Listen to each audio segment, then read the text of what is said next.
and welcome. This is Madife Media Half Hour on television. My name is Toyin Bamishaye Oni, welcoming you to this week's episode of the program. Don't forget, Madife Media Half Hour has 3 segments. The first segment is one-on-one with TBO, and today we have a seasoned lawyer who is a woman of substance, Barrister MOYINOLUWA OLOGURE ADEBAYO, as our guest on the program.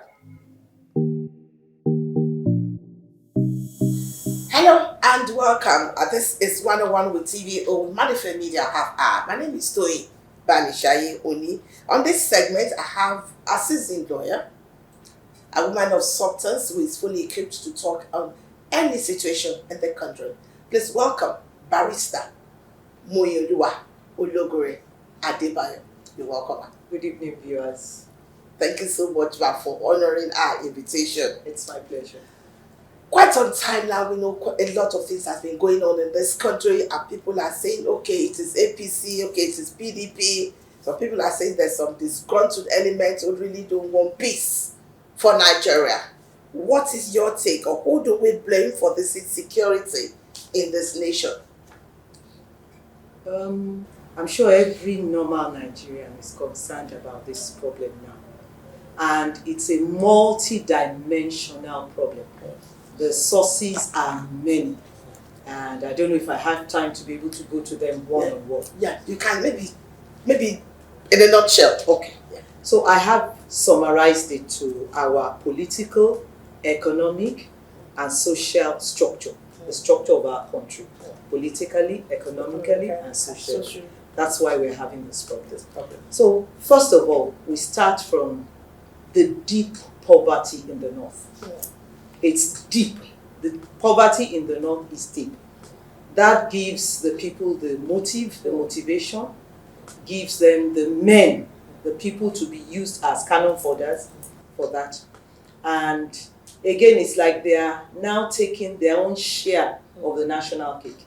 So some villages support it because when the booty of the kidnapping, of the terrorism comes in, the whole of the village partakes of it. When we talk about the religious side of it, there's a belief that Islam should take over Nigeria, Islamization of Nigeria, that the Quran should be dipped into the Atlantic Ocean. So that also gives another set of people the impetus, supported by external factors, ISWAP, Al-Qaeda, and some nations in the OIC who are interested in Islamizing Nigeria. So we find that, and then politically again, the APC factor comes in.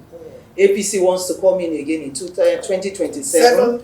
The governors are preparing, the president is preparing, the Senate members, everybody is looking towards 2027.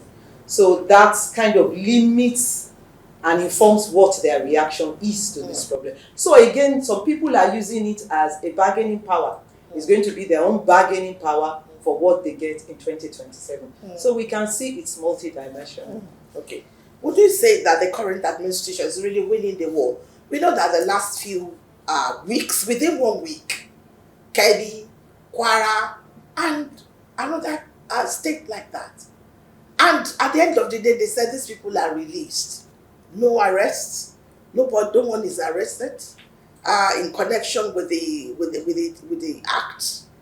Look at the one in Kwara State. Look at the one. And in fact, the picture of that old woman is still in the last one. Yeah, the last one was struggling to leave the church. Yes. Then another one. Look at Brigadier General Uba, that was killed, that was given up by his men, if I'm correct. So, who is winning this war?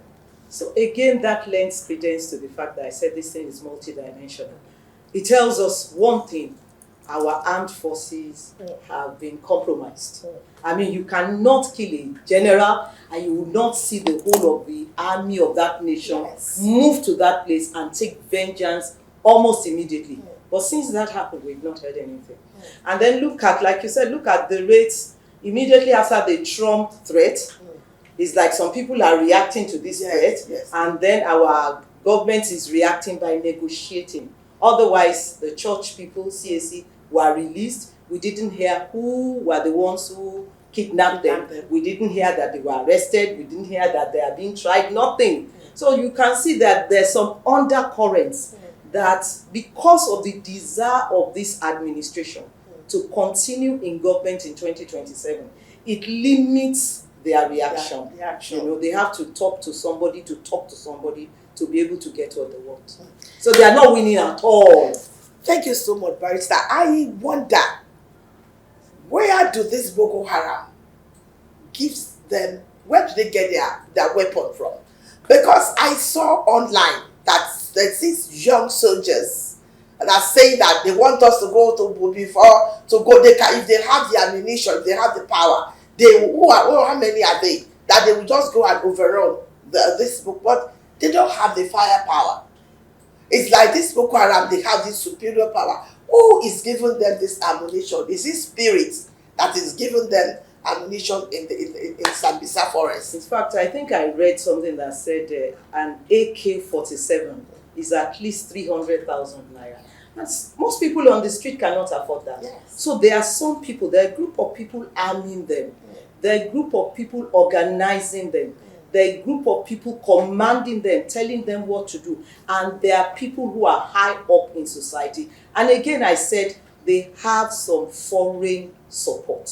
You know, they give them dollars, they give them the ransom money, they're able to buy some of this arm and ammunition. But what we have known is like the kidnap of the Niger State girls. Yeah. The army were withdrawn, and 45 minutes later, the terrorists struck. So we know that there is a synergy. They're working together. Some people. Yes, and those terrorists. They cannot be working. Now, Ma, on the last note, Ma, the US has said that they want to intervene. They want to help us. And some people that say, no, Emma, we don't want them. We can do it all alone. What is your take on this? Well, I'm a lawyer. So there's something we call territorial integrity. The US cannot. It will be a breach of international conventions. They cannot. Perhaps if they have a citizen of theirs who is kidnapped on that ground. But just for the fact that, okay, Christian genocide, which actually exists, they want to come. They will probably do it in a more refined way, not maybe by helping our government, giving them intelligence support, giving them arms and ammunition, drones and things like that, that can win the battle. But for them, forget it. America is not putting boots on the ground in Nigeria. Forget it. No, we are not that relevant to them. So if we were very relevant, maybe they would do it. But we are not that relevant. They can easily substitute whatever they get from Nigeria from other places. So do we even see end to this war? Because I saw another one yesterday. They said that they are coming to Ekiti, and they mentioned the particular university they are going to. This Boko Haram people. Do we see an end to this war?